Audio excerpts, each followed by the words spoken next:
Oki, Itamexkanatani, good morning. It is Friday, some 20-something of March, I'm not sure. Maybe the 27th? I don't know. In 2020, I would look at my phone to find out what the actual date is, but my phone is our video recorder this morning. We are in the first crescent of the lunar cycle Sspopiikimi, when the waterfowl return and start laying eggs and all of that. And this morning I'm doing my usual round at Sspopiikimi. However, I thought I'd try something different, an experiment, and feed a live video of my walk. And the reason I'm doing this is because in April I had lots of dates set up to lead classes from the Lethbridge Public Schools, to do some in-class sessions with them and some sessions out here at the wetlands. And if this works, I figure maybe I can still recoup some of that in terms of offering home schooling options and that kind of thing with me in the Lethbridge parks. So we'll see how that goes anyway. But yeah, this is an experiment this morning, going live out here and seeing how it rolls. I made a little announcement on my YouTube or on my Facebook that I would be heading out here, so I might get 1 or 2 live viewers from that. And if anybody just happens to be up and awake that's a normal viewer of my YouTube material, then maybe, I don't know on here like how to see. I guess there's 2 current viewers, so, and I'll have to figure out how to work any comment feeds or that kind of thing. So we got a goose couple coming in for a landing here. Don't know whether I'll be able to zoom. Oh yeah, I can zoom here. That's cool. Oh, Jerry Buchanan, good morning. All right, it's my first look at how the live comment feed goes. So this will be one of the couples who nests here at the north end of the pond, and it's pretty typical to have one goose couple down that way, which I think there are. You can see them over here by what used to be a shoreline beaver lodge at one time, years ago. Oops, don't want to hit buttons on accident. And then normally there's a little bit of cattails in here, and things stay very marshy, so there's kind of some islandish options for the geese. That's where this couple is gonna most likely nest. And then usually we have one down at the Beaver Lodge itself, the Beaver Lodge proper. Maybe not on the lodge, but typically they'll try on the flotilla or on the scent mound that's out in front of the lodge. And then I'll show you the other common nesting spots beyond that. We used to have coot nests every year, and there would be one at the far north end, one kind of mid pond here, one in the south pool. But at one point the city built a kind of a little flotilla over that way, so that classes, like school classes, could get out on the water and look at aquatic animals and stuff, little insects and all. And that flotilla was built right over the reed section where that coot couple would always nest. And since the coots have kind of they have an interesting way of mating that involves all the couples on the pond at once. And so since one couple was messed up, all of them were messed up, and they just never nested here again yet. You can see we got our morning trains going along. The high-level bridge still being used. Oh, got to try to keep my fingers out of the feed there.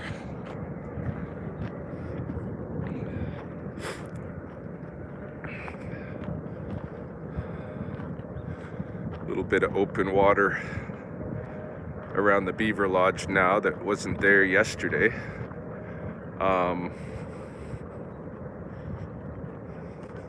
Yeah, I was surprised, like I said in yesterday's video, to see that the pond was still iced up coming home from Costa Rica. I thought there'd be a little bit more change already than there has been. I kind of figured that the eggs would be laid, you know, a week or two early this year, but now I don't believe so. So there's the goose couple who are going to nest probably on the scent mound. That would be their best option, smartest option to stay away from predators. But sometimes they end up, there's an opening to a canal over here, and sometimes they end up kind of nesting in that marshy area between the two canals. And usually those nests get hit by predators at some point in the season. You can see there's the one canal, and there's another over here, both of them leading back to this sub pond that they built maybe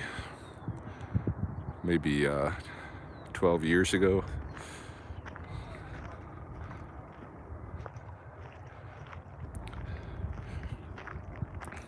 No sign of the beavers themselves this morning.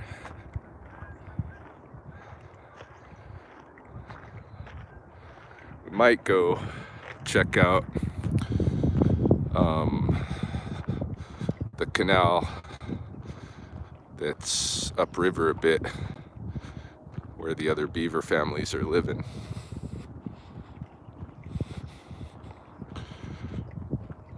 So right now we're in that time when the new season is just going to start opening up. This is what I would consider the sixth winter lunar cycle of 7. Oh, there's some deer. It's like whitetails out on the golf greens.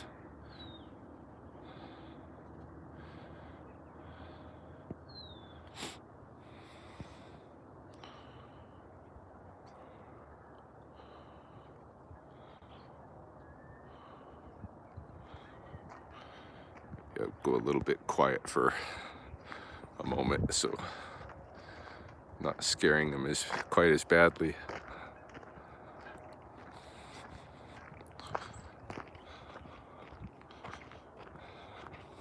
I was down in the wilderness park with Chelsea yesterday afternoon, and we didn't encounter any deer, where normally, you know, taking a walk around there we might see 100.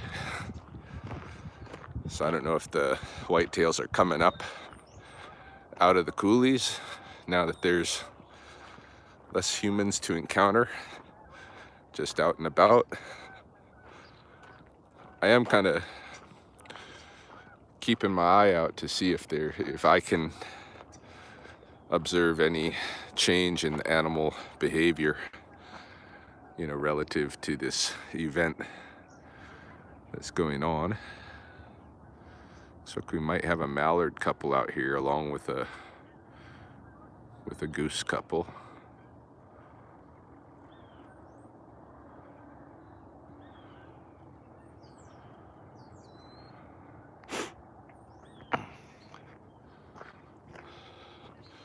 Can hear the starlings.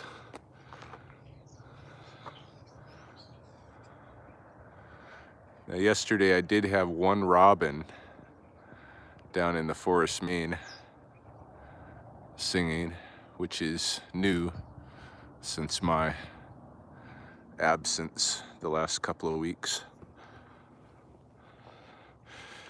Yeah, there's certain things I'm looking for, like predicting to happen. This is the lunar cycle where the magic takes place. You know, the magic that's real Easter.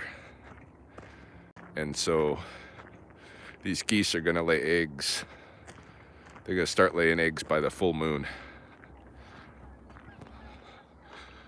I thought, because the winter wasn't too harsh this year, that, and because the lunar cycles are a little bit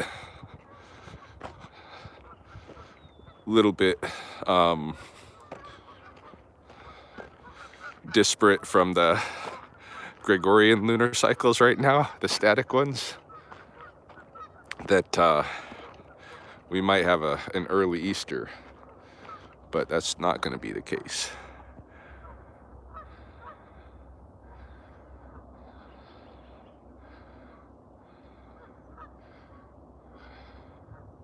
Week and a half, 2 weeks from now, though, we'll have some eggs going on. So this is an event that's celebrated, or was indigenously, pretty much worldwide, especially in the northern hemisphere. I think the timing of these eggs is very predictable, and this breaks the winter starvation, really. And at the same time as the eggs are coming out, we're going to enter into kind of roots and shoots harvest time. For those who are interested in that stuff, given the current apocalypse, I can, in the future, as they come out, introduce a lot of the wild foods out here in the coulees and what I think should be the ethics followed around harvesting, that kind of thing.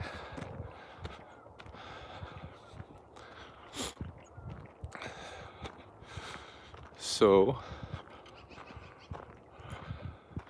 this area in here is where there's a lot of currant bushes. You know, all of these shrubs you see here. Lots of currant, bullberry,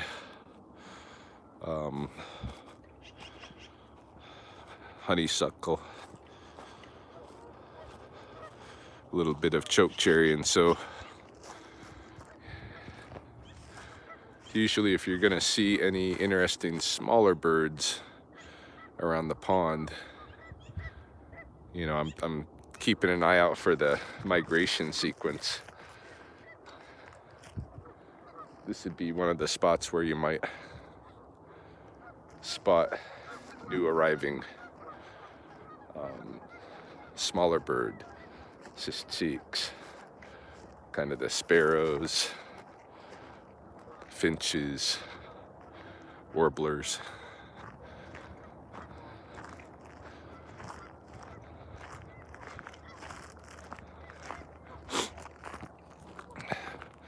It's also a special area for me because this is where my pet magpie Derek was born.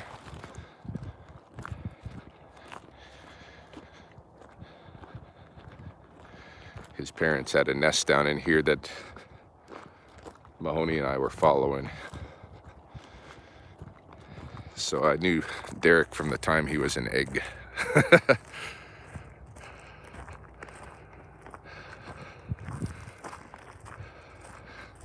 There's also other associations with this place, for those that know me through the videos.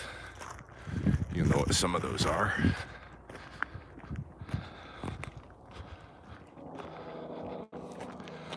Now, most of my daily morning walks, I'll just kind of go off in this direction over the levee, check the river, you know, because I got other things to do. I only got maybe an hour to spend here. So then I go down in the forest main after I check the river and all of that. Can do that later, but I want to go at least the kind of the route of my typical Sunday walk and talk. The ones that I do with Carol and occasionally others.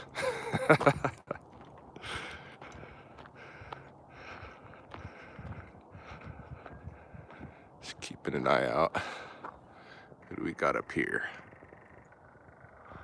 Uh-huh.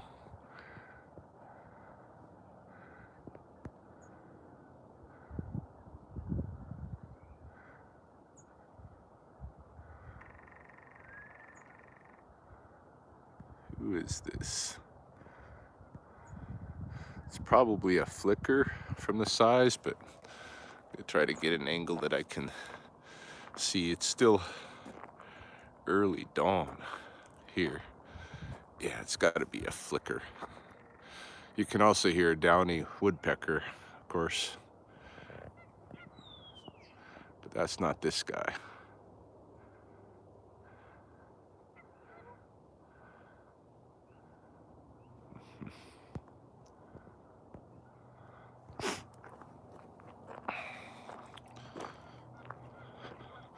Yeah, like I was showing yesterday, the downy males are starting to use that thrumming, I think, to kind of claim their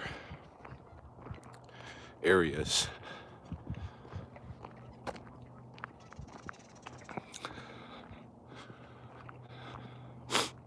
Let's see how muddy it is up here.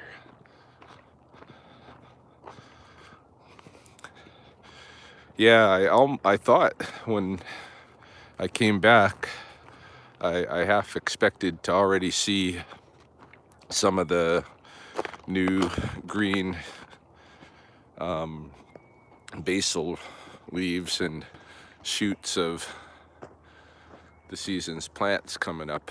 I mean, like stuff like dandelion and all of that should be really early. I would think very soon we'll start seeing that stuff.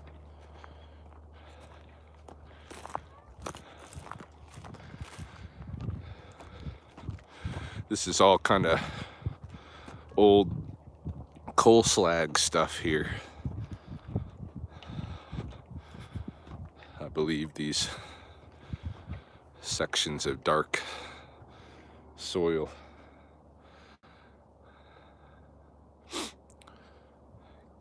Here a ringneck pheasant in the forest.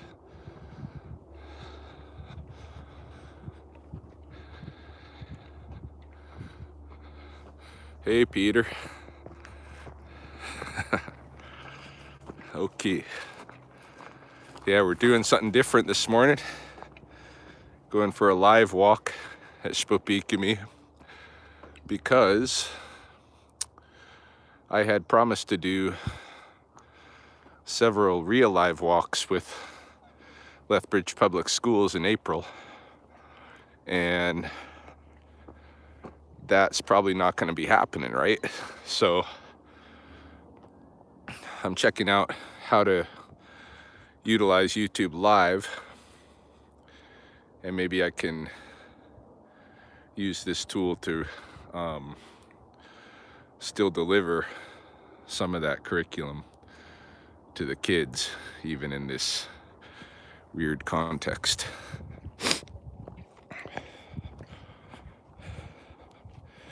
So right now we're on part of the route that I take during my Sunday morning walk and talks here, typically.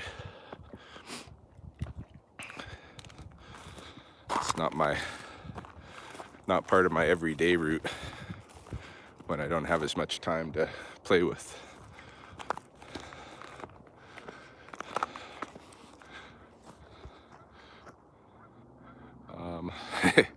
Those comments, I see them, and then I don't see them I just see them so briefly, I don't catch them all. So if I'm missing comments, let's see. Oh, okay. Chelsea and the kids doing good. Yeah, thanks. Yeah, they're all doing good. Unfortunately, we haven't been able to like physically reconnect with the kids because we're on the mandatory 14-day quarantine that the federal government of Canada has ordered. Probably a wise thing, although I don't think we would have encountered anything in Costa Rica. The airports is a different story.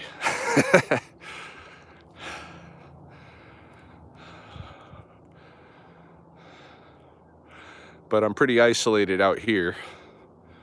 So, and actually the Alberta Public Health put out encouragement, you know, a statement of encouragement for people in quarantine, even after travel abroad, to get outside, you know, into areas like this. Yeah, there's always a lot of wildlife diversity underneath. See, there we go. So, some pheasants.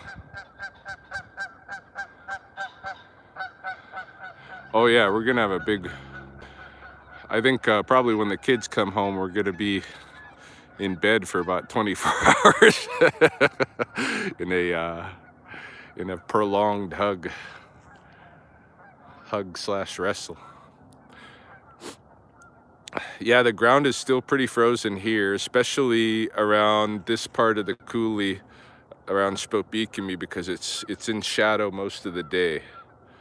So this is an area of the Coulee that actually develops growth through the season a little bit slower than some of the other areas, but it's also got some of the most biodiversity packed in this tight space, you know, because not only do you have the Coulee slopes themselves, but you've got, and look at this behavior. See, this is more expected of the last lunar cycle. This is kind of late behavior. This goose standing up here, this couple standing up here surveying. They're late to the game. Yeah, not only do we have the Coulee slopes here, but you have like environments like this around the high level bridge that promote shade, and so you get lots of shade loving plants right here. You have basically a wetlands oxbow that doesn't dry out back in there, and so, and beaver families and such. So lots of I didn't see any tarantulas, but I saw something very close. Hey, they had what they were calling a wolf spider, which to me looked very tarantula-ish. And this is in response to a comment that I just saw. Did I see tarantulas in Costa Rica? Yeah, we saw these wolf spiders at night that were huge and hairy and tarantula-like, but they were not considered tarantulas by the guides, so I don't know. I did poke around in a lot of holes, especially in Tortuguero, but what I turned up from those searches was usually crabs.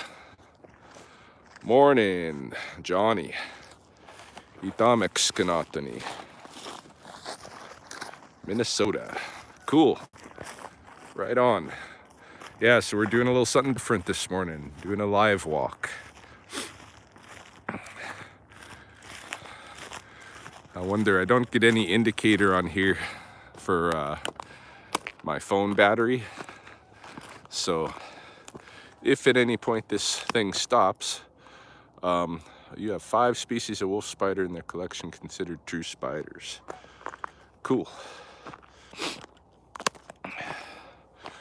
Yeah, if at any time this recording stops, just know I don't really have any indication on here of my battery level and stuff, so I think we're probably good for a bit. Got a magpie couple. With magpies, usually there's something interesting going on. So this area grows a lot of Saskatoon. This is all Saskatoons, and it gets a little bullberry, some chokecherry. A lot of things grow in the shade of this bridge. And I think there's also a lot of kind of water that gets pulled in here, you know, just by the bow of the landscape.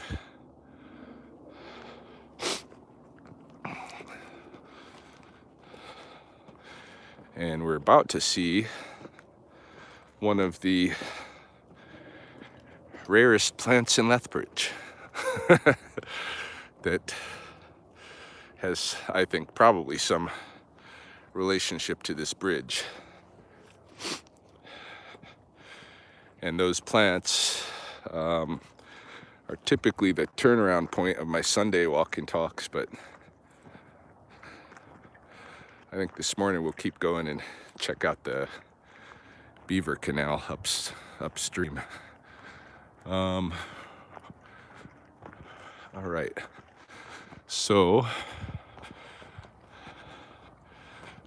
just over this little berm here, we come onto a shelf of the Coulee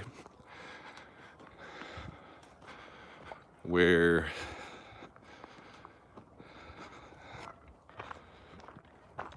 there's a little family of yucca glauca.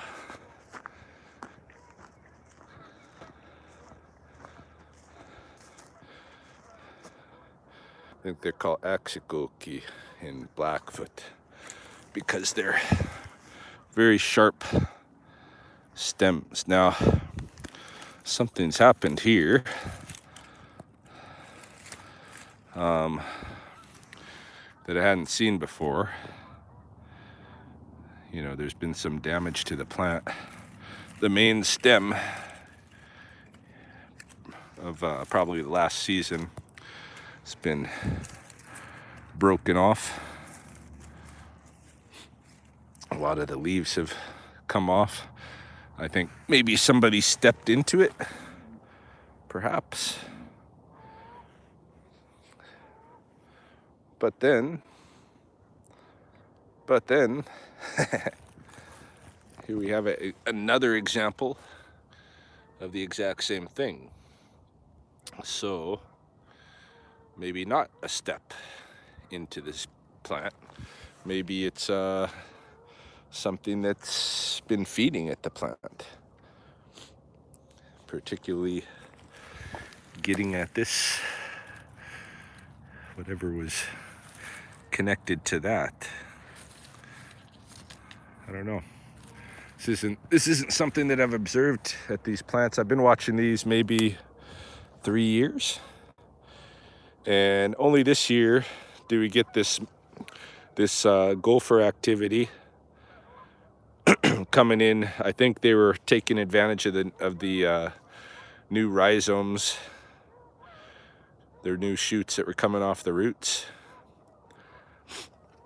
But I've never seen these plants damaged like this. And I think it's probably somebody eating something, or I suppose it could be somebody collecting something. But these, like when I look at all of these leaves, and I collected some earlier that had been taken off the plants like this. You can see these aren't broken off. They're each one has been chewed. Hey, Each of those tips have been bitten off. So something is getting at the delicate parts of the plant that are available. Maybe it's deer, I don't know. These ones haven't been eaten, hey? These ones were just broken off. Maybe in the next week or so, we'll see some rodents eating the ends of these. But weird. There is, maybe I shouldn't give it away. No, I'll give it away. There's a geocache right in here that leads people through this area. They don't know that this is the only little family of this plant that exists in Lethbridge, you know, in the so-called wild. There's some people that have them as ornamentals, but this is the only wild grouping of them, and they probably, I suspect, come from seeds dispersed from the train. There's one little baby who started growing out here just off of the edge of the Coulee. But yeah, this is it for Yucca glauca in the Lethbridge area. You know, you see a lot of it around, like if you go just a little south, Great Falls, you know, Fort Benton, there's tons of it. I went to Standing Rock, there was lots of it. But doesn't grow this far north typically, unless somebody's tended to it.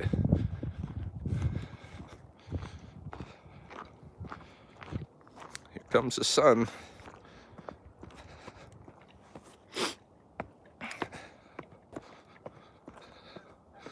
So we'll start making our way upstream to check the Beaver Canal. See what's going on there. I should say it's a city, a west side storm drainage coming from Ridgewood Heritage. But the beavers, the beavers are in control at the moment. Not blocking anything, but there's people upset about their work over there, so I'm kind of monitoring it. There's the old mine entrance from the World War II era, coal mine that was here and exploded 1942, I think. There's several guys dead still right in here underneath the earth. And there's a vent up there because there's still underground, there's still heat, still on fire from that World War II era explosion. And so there's a vent just up here that it's cool to visit in the real cold part of winter, -30 or so, because then it's like steam coming up.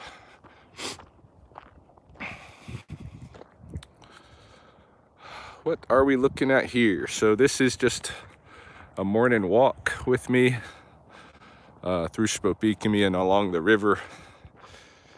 And I'm doing it live today because I'm experimenting. I might offer some live feed classes to replace the actual live classes I was supposed to have with 5th, 6th, 7th, 8th graders in the Lethbridge Public School District in April. What state is this? Okay, so I'm in Canada, in Lethbridge, Alberta. This is the city of Lethbridge has a river valley, the Old Man River flowing through it, and all of these little tributary canyons that we call coulees.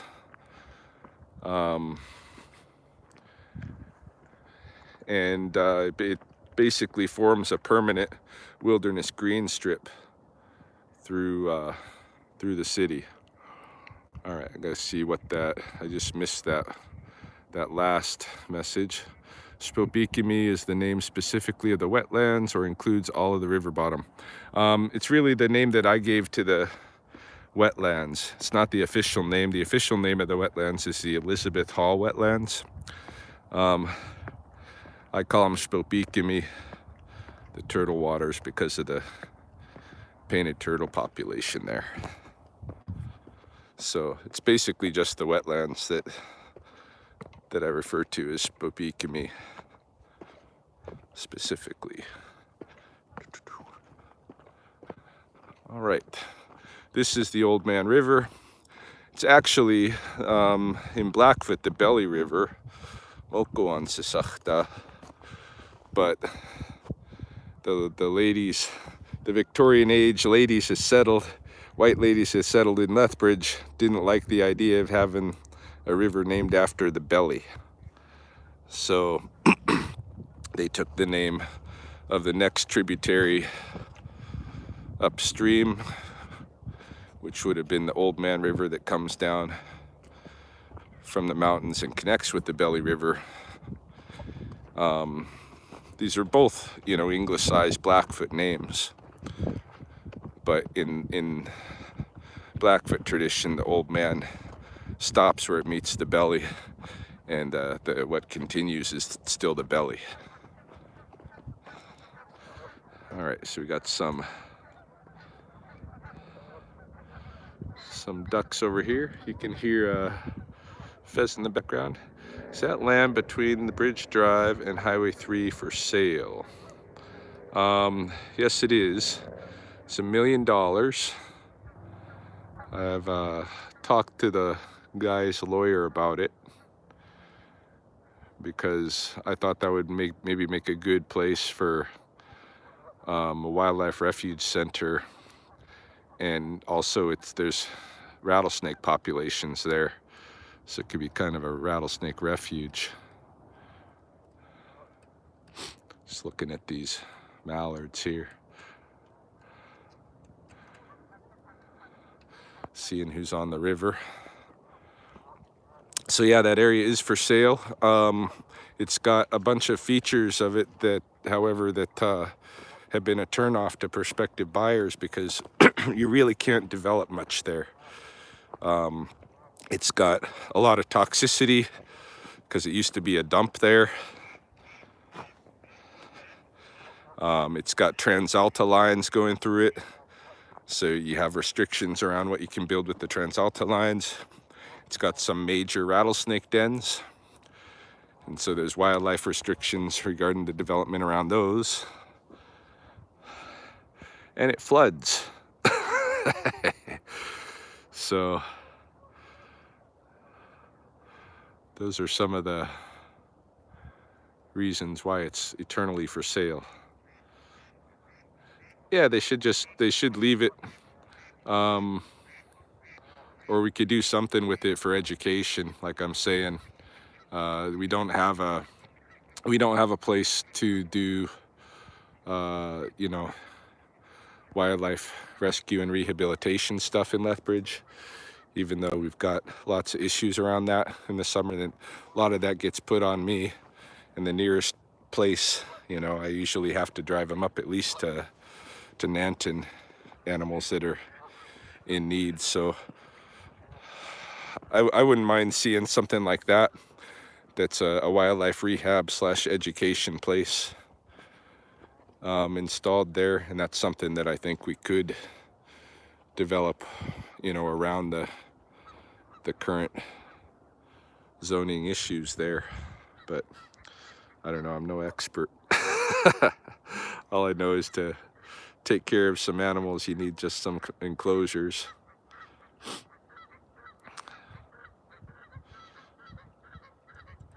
As long as no condos or strip malls, exactly. I don't think you could install those there, actually, I mean, you're building on top of the river bottom. You're gonna get some wicked flooding some years. Wouldn't be wise.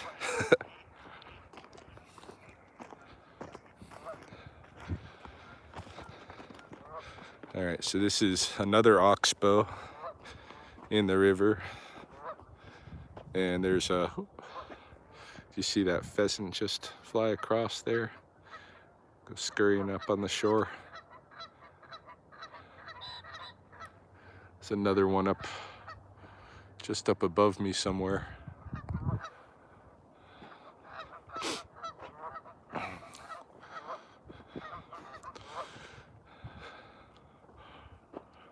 Oh, there he is. Or she, I should say. That one.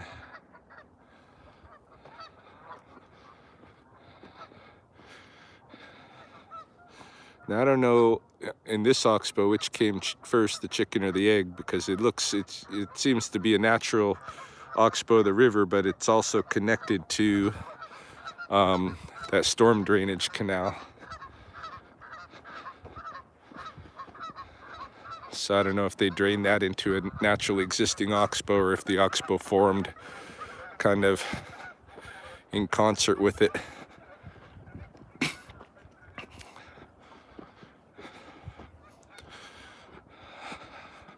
Still looking out for any more signs of the mink, who I think was probably occupying a den in this canal.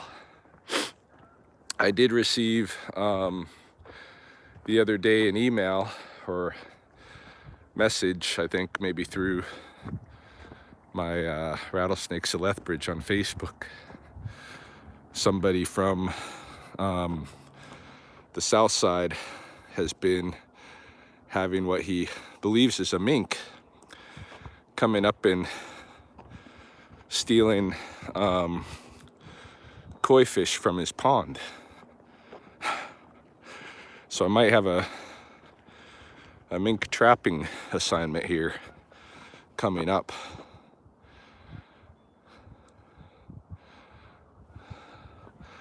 That makes me wonder if it's the same animal that we saw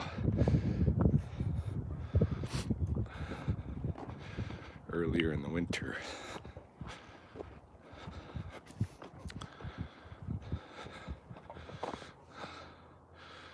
I'm in good old West Palm Beach, Florida. Whew.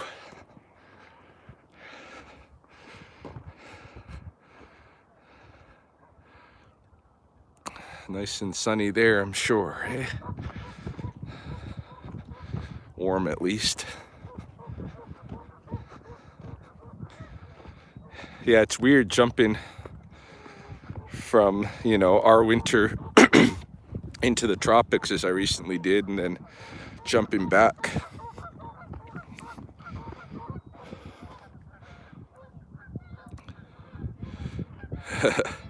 It's a little too hot, but gorgeous.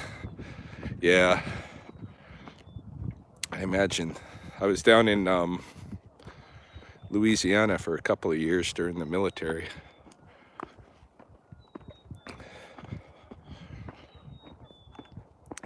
When it rained, it would steam there. So this is the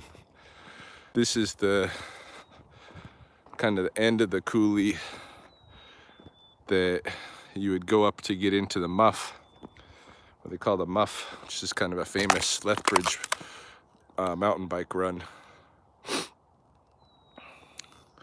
Alabama, pushing 90, geez.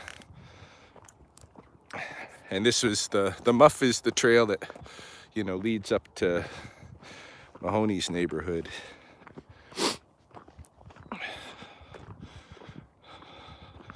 And we got some ducks here. Yeah, I know. He only knows one muff.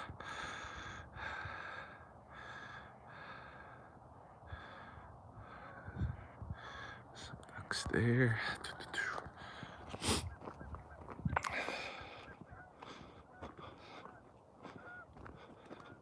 those are geese down there. They're probably gonna be nesting on this big island. It's a little bit cold. This morning when I started off at 7 o'clock, my truck was saying it was -3 degrees Celsius. So just below 30 degrees Fahrenheit, maybe 28 degrees, I don't know. If it rained, it would snow. It's that kind of cold, but not too bad. Ground is still ice, all permafrosted. Yeah, it would be worse if there was a wind. We're lucky this morning. There's no wind. It's rare in Lethbridge. But without the wind, this is pretty tolerable cold.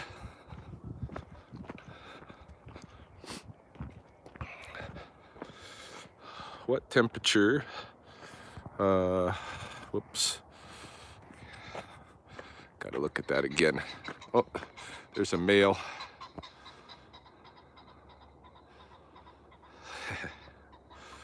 Hold on. Let's see. Oh, trying to get to the chat again to see what that last message was. Boom. Top chat. What temperature will you ditch the shoes? Already I've started ditching shoes. Although this morning I've got them on.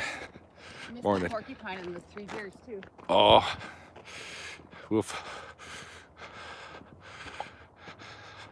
We'll see. We might still encounter the porcupine.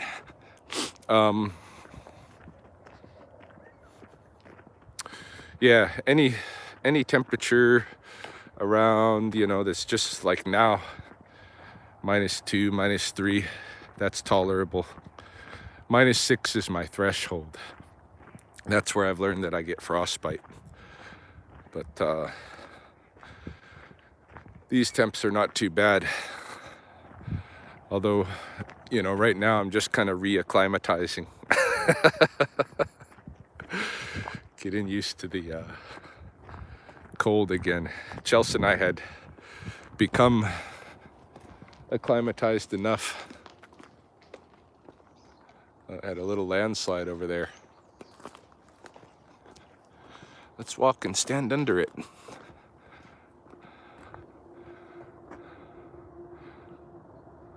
Maybe it's over. Yeah, Chelsea and I had become acclimatized enough in Costa Rica that we started to feel cold at night, put on jackets and stuff. Yeah, let's look for the porcupine.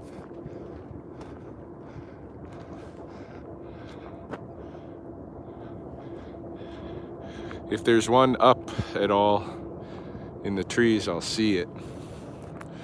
If it's already been scared by the passing people into a culvert or something like that, I won't. I've got a pretty good eye for catching porcupines. There's a mule deer. Saw whitetails earlier. This is more typically the deer that you see on the Coulee slopes and up on the rims.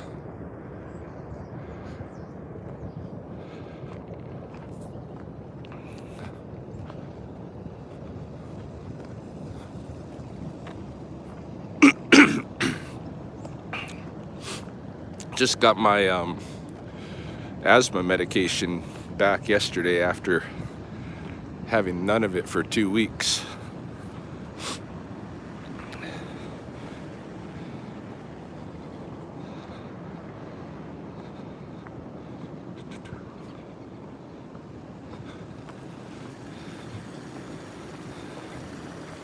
All right, so this is the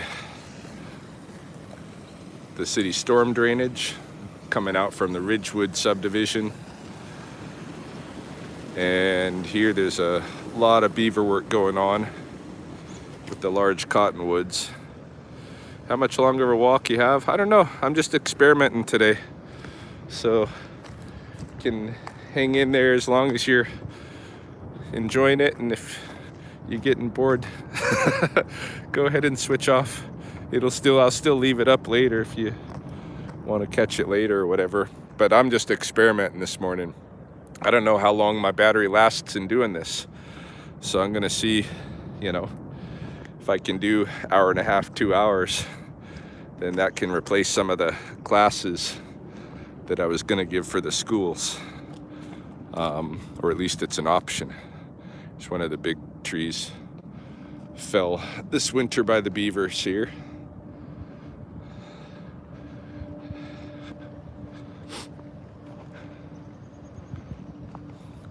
You can see they've been coming up maybe even this morning. That moisture there, and working on these sections over here. Oh, who's that? That is a robin, I believe.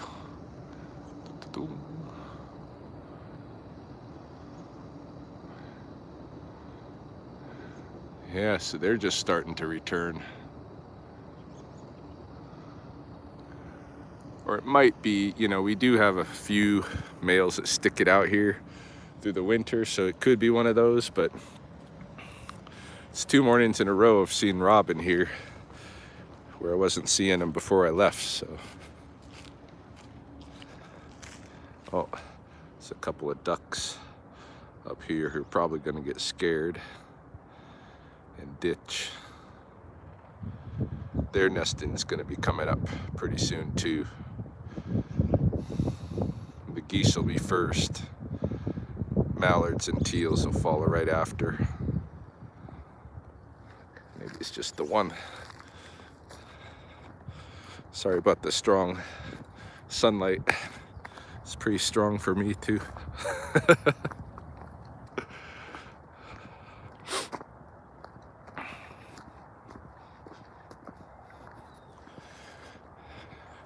We're gonna angle off here pretty quick.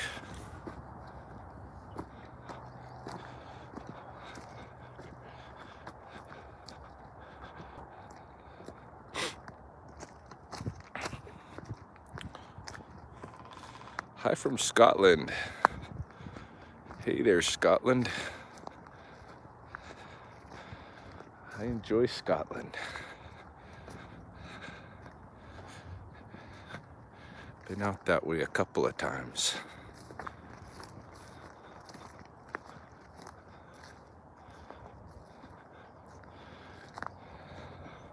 So this is where City Canal kind of turns into natural beaver work.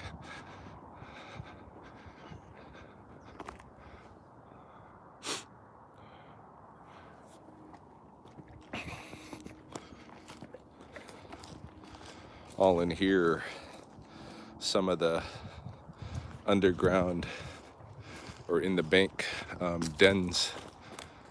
Oh, there's something. I saw a little ripple of something on the water here.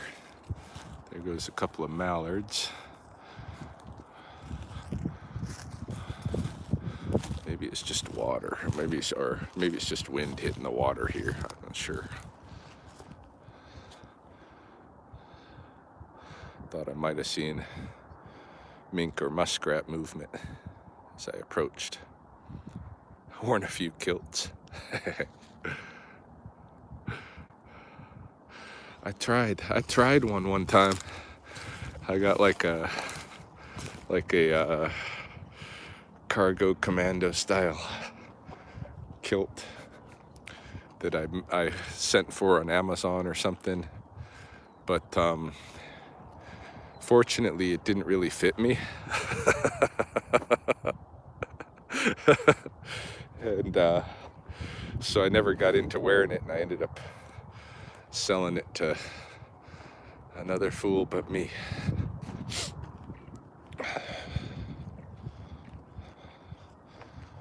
Yeah, here's the Beaver Lodge area proper, just in the bank here.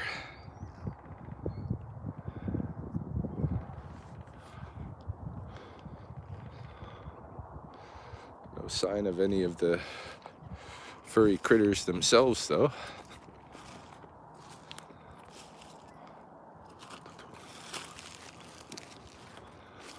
There's another bank lodge right in here with a food cache there.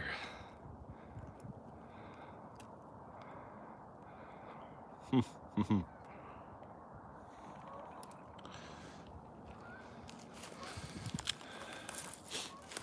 right, I guess I'll start circling back. Take a little bit of a different route so you get to see some different things, those who are just hanging in, just to intimidate the English.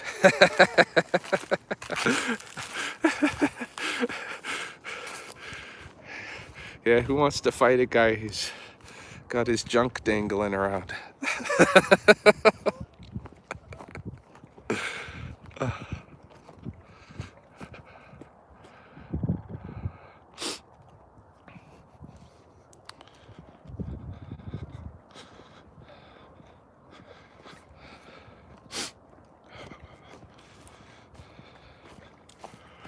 Can hear the downy woodpeckers in the forest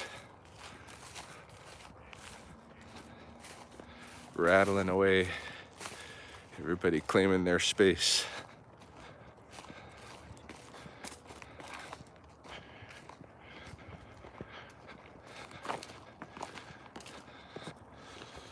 Kilts are fine. It's when you add heels to the ensemble it gets a little weird. For reals. Some starlings in the forest here. Starlings, a little bit of increase in starling population since I left. A little bit of increase in robin population. And as we saw yesterday, some ring-billed gulls have started to arrive. Got a friend who's a serious birder, and he's been taking photos of some of the migrating waterfowl he's noticed on the river, and far more species than I've been seeing, but these days I barely even carry binoculars, maybe on Sunday.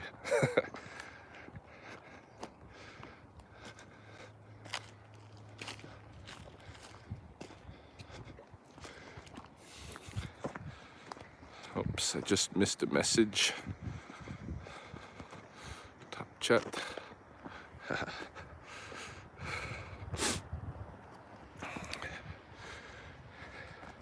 Yeah, so this area of the Coulees, this forest area,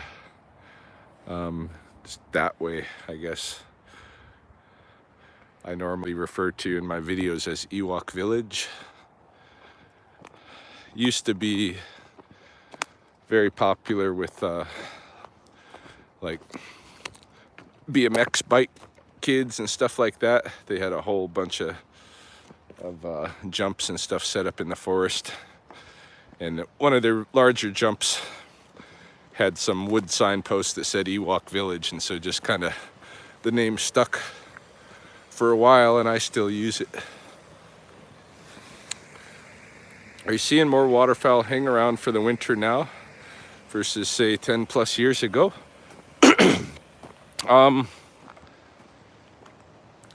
Not too much more, if any.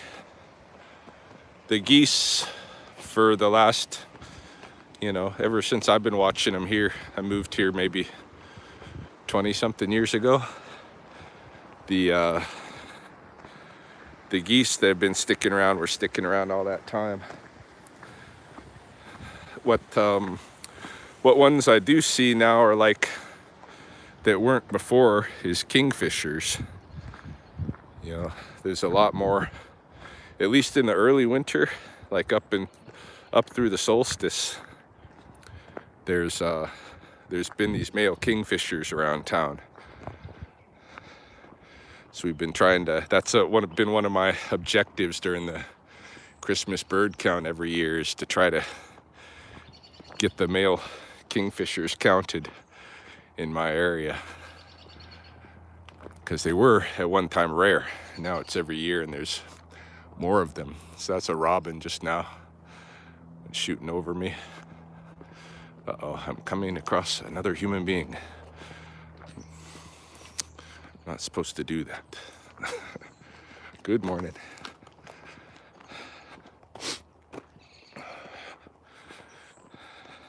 Stayed my proper 6 feet distance. Yeah, there's a few robin in here, chirping away. I think the porcupine that she was referring to probably went into one of the culverts here. It's where they den up for the winter. I'll show you.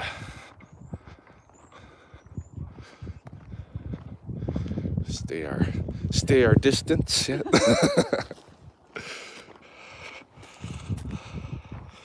Let's see. There's a culvert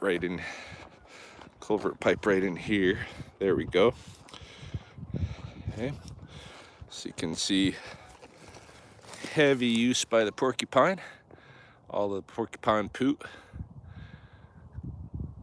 feeding out of that culvert, and that pipe goes all the way along to the other side of this trail, where you have yet more poop. See you later. Going to work.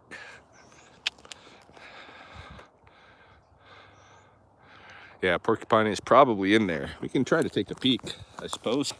Let's see. Oh, don't even see the light at the end of the tunnel. So maybe he's in there, because we should otherwise see light. Oh, dropping my coffee.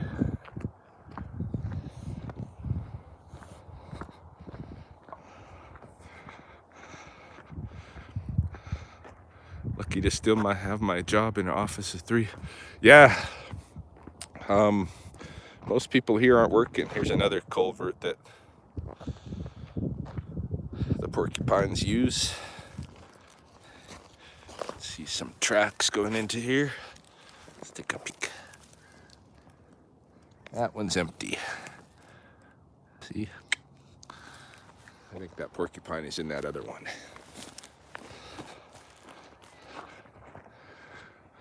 But we may find more porcupines in the owlwood and the forest main. We'll look. We'll look. Yeah, this is weird times. Strange days.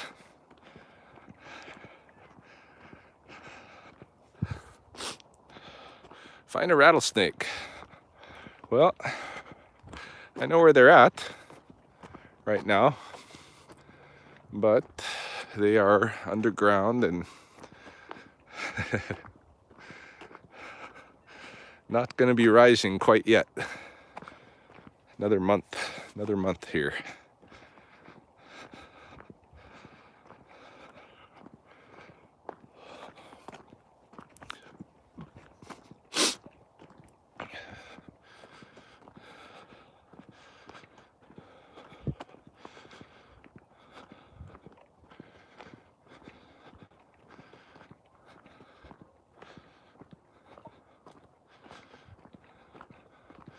Really nice sunny day. No wind for a change.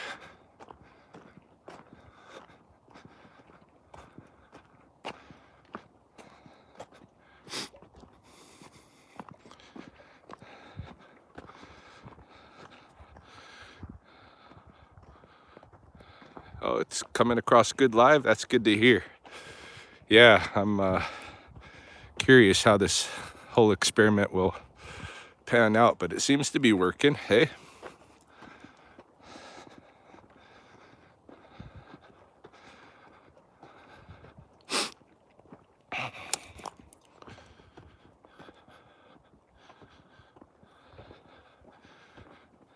Nice scenery.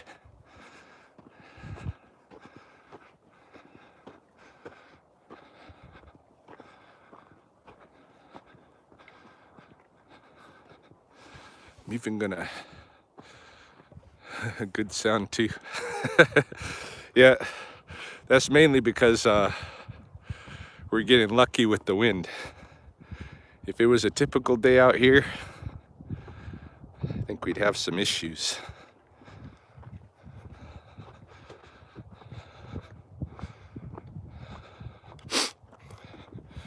Yeah, it's so warm. I have removed my toque. It must be 0 degrees by now.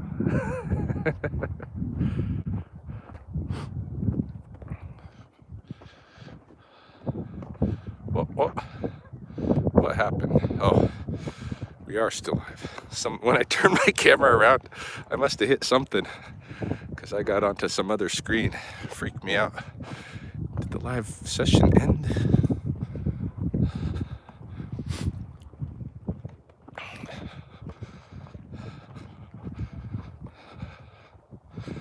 Yeah, what I like to take the students out and show them is, you know, the whole progression of the nesting geese.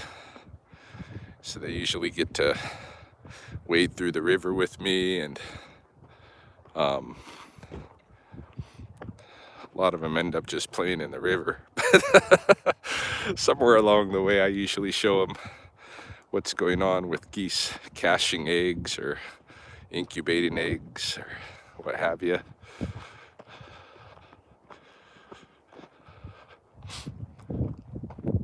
And as the thaw happens, those new green shoots are gonna start coming up too, and a lot of times I'll get to have the students, you know, harvest their own pieces of like new asparagus shoots, those kind of things. They get to try some wild edibles, some mustards. It's not going to be happening this year. It's unfortunate. But maybe I can give them a virtual experience, and then they can get out here with their parents to see some stuff live. I don't know. Any deer? Yeah, we've passed at the beginning of the session. I heard a white-tailed deer, and then we did look at, maybe 20 minutes ago, a mule deer, a lone mule deer up on the Coulee slopes. But there's plenty of deer around.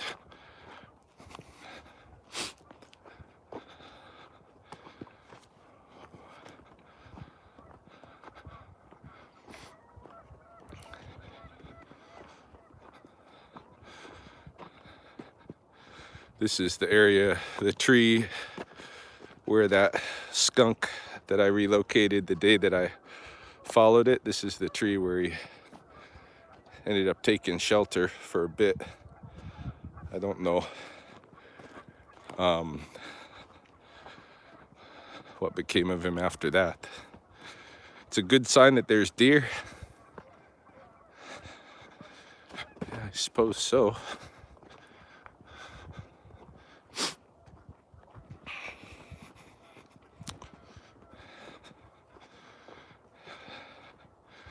Yeah, I'm not as much worried about the virus right now as I am the kind of the economic impact that it's gonna have. The way our lives are gonna, like, I don't think we're gonna go back to normal for a while, you know? The virus is creepy too, but worried about food supply, you know, all that kind of stuff.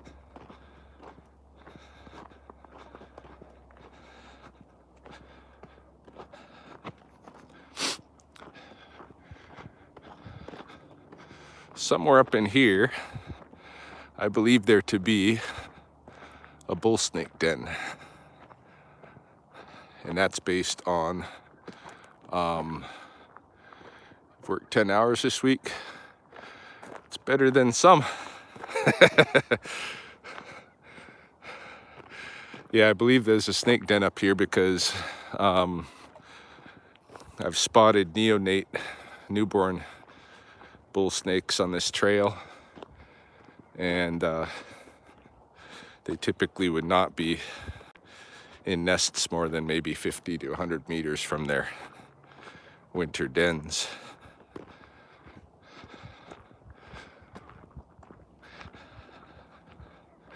It's an interesting place for snake dens too, because there are, as I was talking about earlier, there are pockets of heat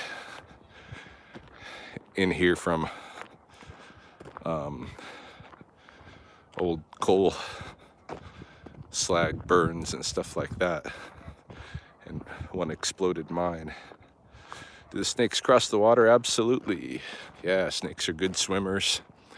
And last year I started seeing a migration of snakes from right in there around the University of Lethbridge, migrating across the river to the south side. So I was getting a lot of calls from the country club immediately across from the university to pick up snakes. And it seemed if I brought them back across the river, they would just come back. So they wanted to be on the south side, although there hasn't been a really strong population on the south side for a while. I think going to Scenic Drive.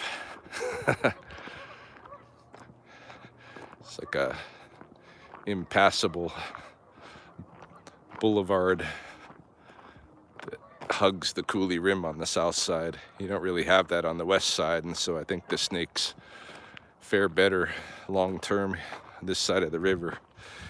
You can see some geese are going to be using these bridge anchors as their nesting islands. Rarely does that work out for them.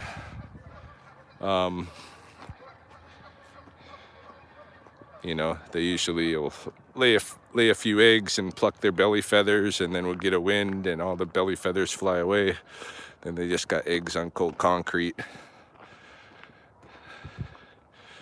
Be cool if we could like put some nesting boxes or something with hay on those anchors to support the geese, but I think at this point people consider the geese to be kind of a nuisance.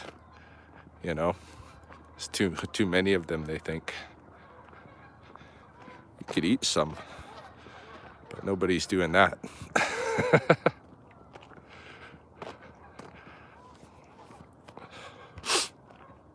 All right, let's drop down, stay along the river here, see if maybe we can find porcupines anywhere in the Owlwood.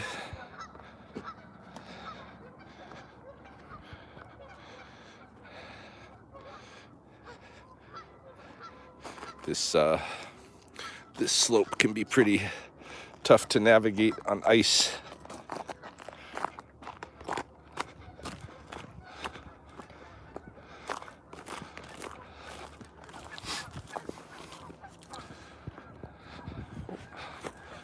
Trying to keep my fingers out of the way.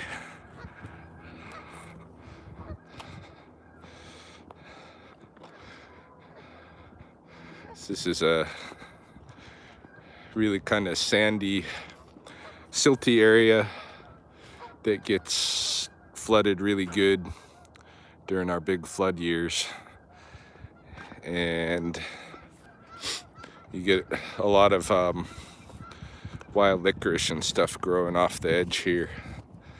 It's easy to harvest because of how light the silt is.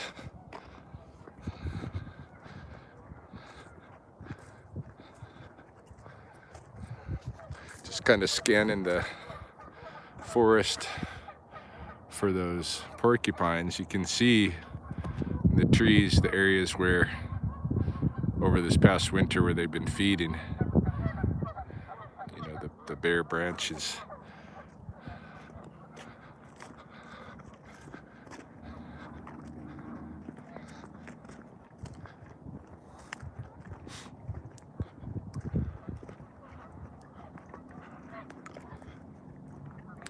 pretty soon we'll have tiger beetles along this path doing their mating. They're one of the early insects that come out here. Call them the we get what's called the cowpath tiger beetle. They can be different colors, like black with yellow stripes and luminous green with yellow stripes. And there's also these kind of, I forget what the name of them is. It's another tiger beetle that mates on this trail, but its patterns look like kind of like desert camouflage. It's pretty neat. The dog is telling me it's time for his morning break. Be back shortly. All right, but we probably got another 20 minutes or so of this to go before I'm back around to the other end of Sspopiikimi. Still not seeing any porcupines in the trees. They would stand out if they were there. But I'll keep looking for those who are hoping to see a porcupine.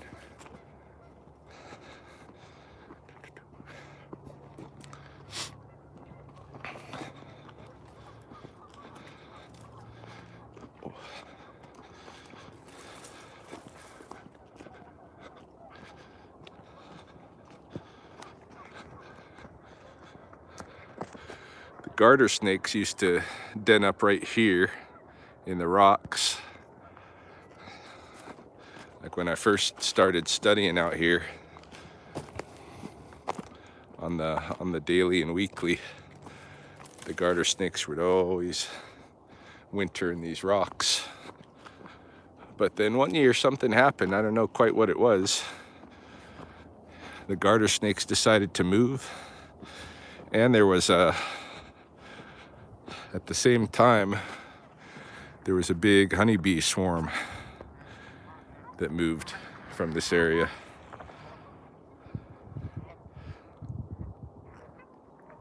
And it didn't flood or anything like that. This is just kind of a mystery to me why they left. Since then, I don't see nearly as many garter snakes around the wetlands as I used to.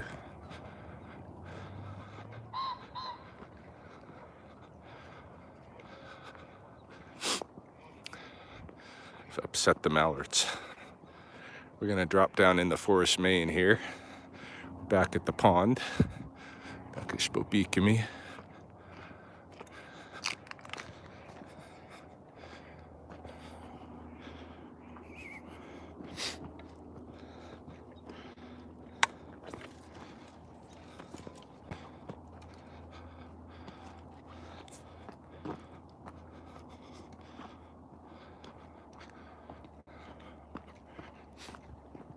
Yeah, it won't be long before it's time to get like cattail shoots and the root rhizomes and wild asparagus, morel mushrooms. Yeah, as soon as we get the good thaw here, things are gonna start popping. But right now we're kind of in the freeze still.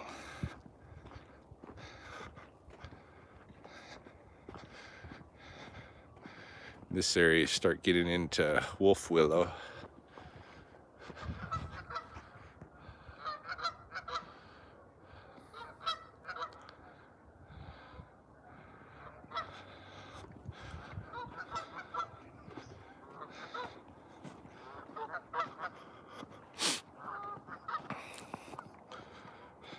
See the wolf willow, one of the winter berries.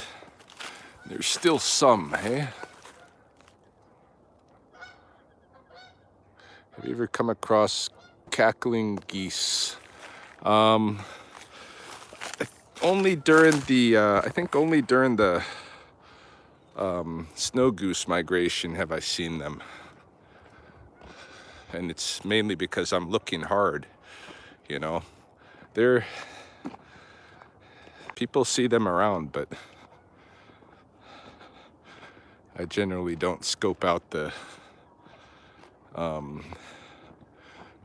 winter goose clans that closely that I would even notice.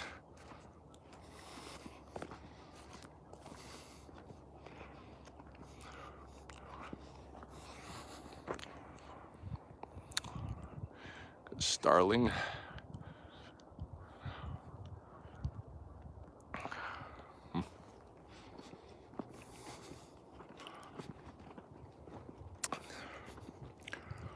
Tree swallows are one of the earlier smaller passerines that return, but of course they can't fare well here until there's at least some presence of flying insects.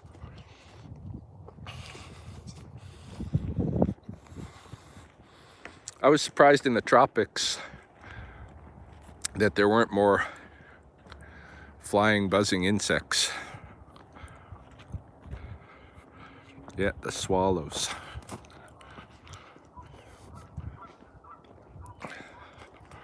We have, I think, way more flying, buzzing insects around Lethbridge in the summer than I was seeing down there in Costa Rica, but I don't know, maybe it's not their insect season there either. I thought by the equator it would just be kind of a year-round thing, but I could be wrong.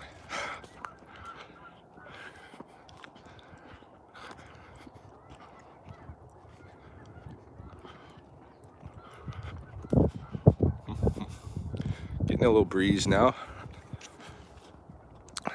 Less swallows in UK last year.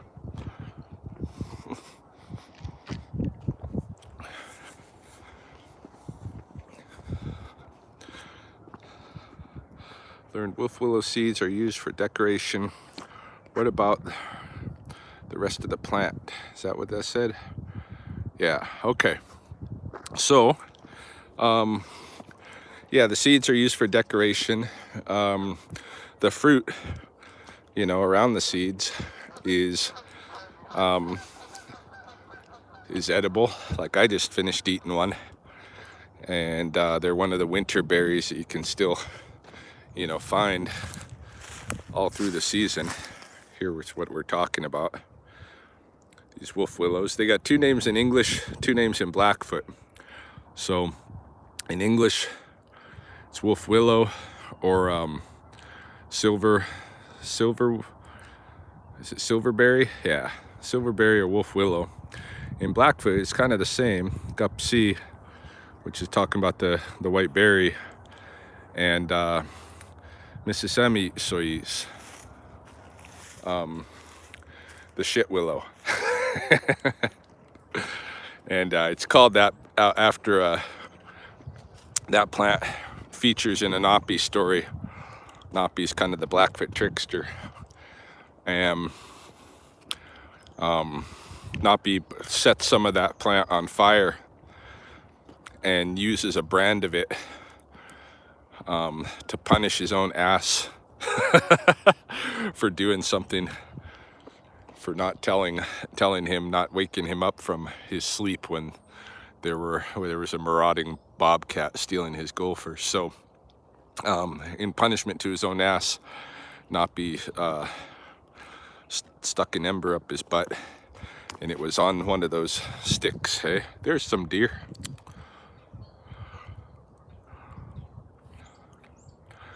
And ever since then, if you burn this wood, it smells like shit.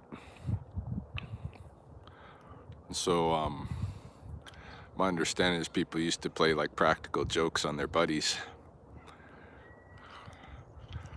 you know, if they were visiting or whatever, before they leave, secretly toss some of this wolf willow into their campfire, and then it burns and makes the lodge smell like shit.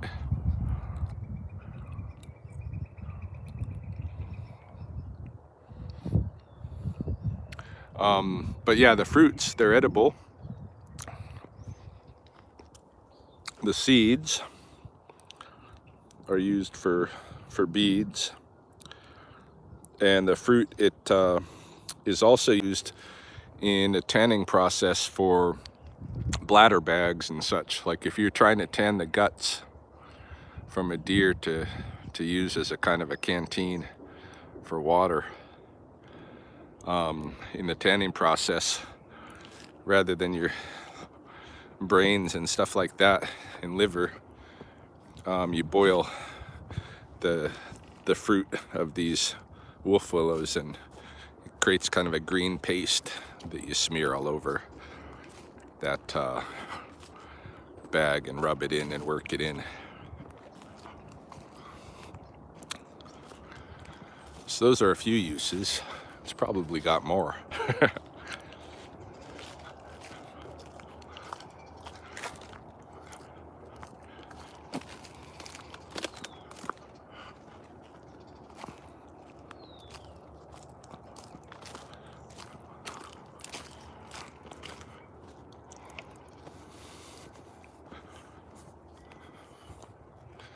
Well, who do we have here? Is this a robin?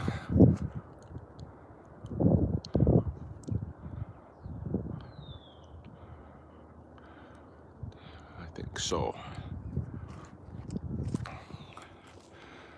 Say the robins are starting to return. And yesterday there was one singing a morning song. So I'm waiting to be hearing more of that.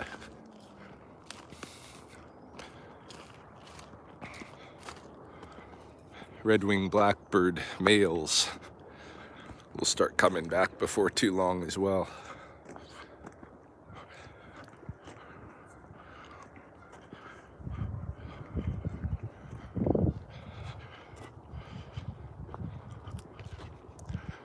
Almost out of the forest main now.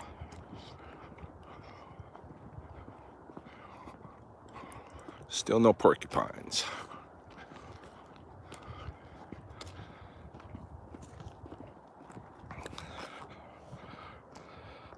Are you eating those berries? Yes, I ate them. Yeah. They kind of got a chalky consistency and a sweet willowish flavor to them. If you've ever like tasted willow bark,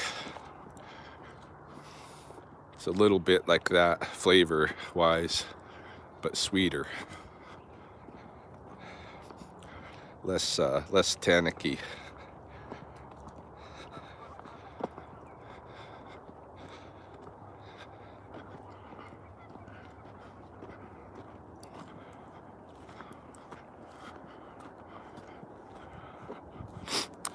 Climbing the levee now.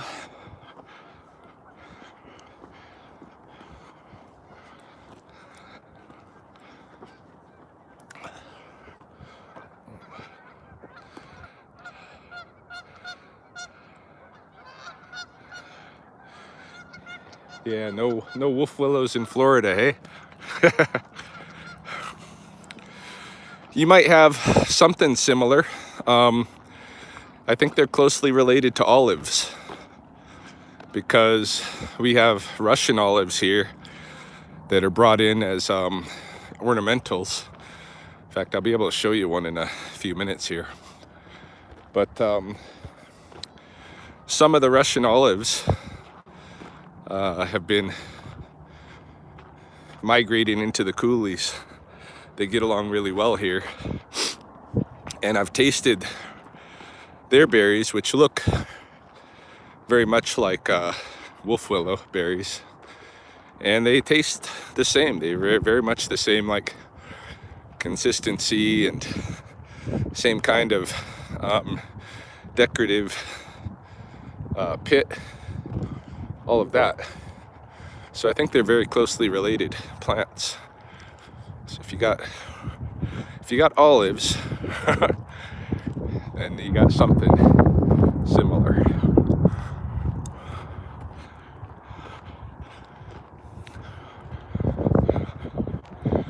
what I call the North Wood in here.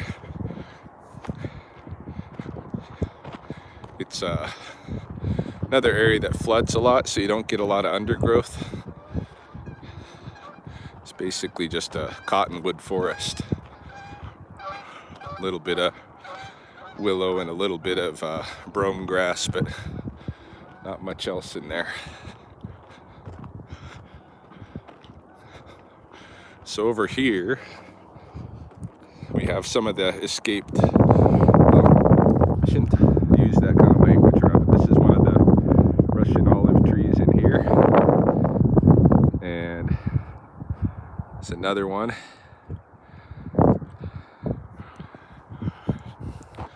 And some people would consider these like invasive species, blah, blah, blah. But they're fitting in better than we are. I don't know how invasive they really are.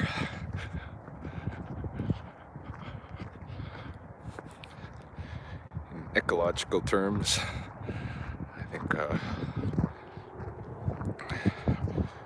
kettle calling the pot black or whatever.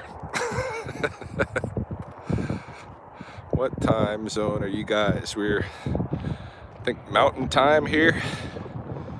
I started off at 7 a.m., so it must be about 8:30 now. Coming to the end of this experiment.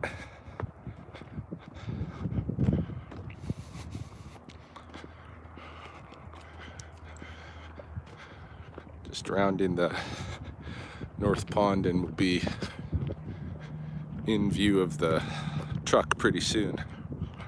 It's 10:30 there. Oh yeah, you're Eastern. Yeah.